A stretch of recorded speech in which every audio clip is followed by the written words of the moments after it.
all of us, no matter what we do in the world, we have emotion and we have hopes, but we have fears. We have things we're good at and we have things that we know that we're bad at.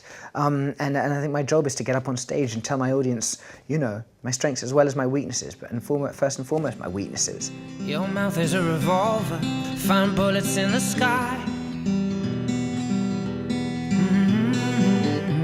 Your love is like a soldier, loyal till you die.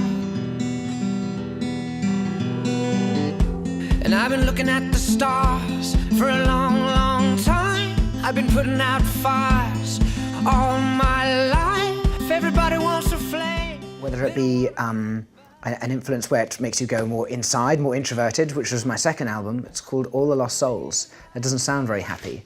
And it was a darker album, reflective of being in an ugly, commercialized, celebrity-obsessed world. And then a third album where I'd relaxed with it a bit perhaps and just thought, well, you know what, I'll write songs to fill arenas, write words that you want to hear. We don't need that much, just someone that starts the spark in our bonfire hearts. I think my songs are stronger songs nowadays. I think I'm a stronger songwriter. But what I'll probably never achieve or gather is innocence again. And so the first album has that innocence and naivety, and those things are very special.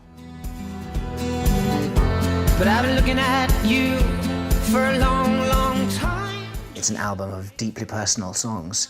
Not thinking about anyone else. I'm not trying to please anyone else as I write them, but just writing songs from the heart. And so in order to record that in a genuine way, I needed to find the man who was there before you were. Nights like this lead to love like ours. You like the spark in my bonfire heart. It's collecting together the memories and experiences over the last 3 years and expressing them in a really honest and genuine way. It was a journey with Tom locked in a studio for a year, like our own little capsule. And the sound of the album sounds old school, retro and lonely. There's a romanticism to the sound. And it's an achievement for us to make. And so yeah, it just sounds like moon landing.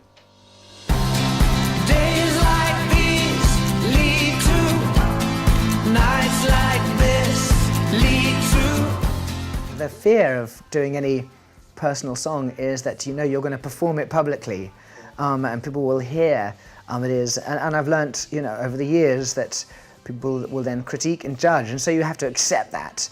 And in many ways, I think that's what I now understand my job to be, is not to get up on stage and have a shell of bravado and say, hey, aren't I cool and aren't I big and aren't I strong? Haven't I got a fast car outside and an expensive watch on my wrist?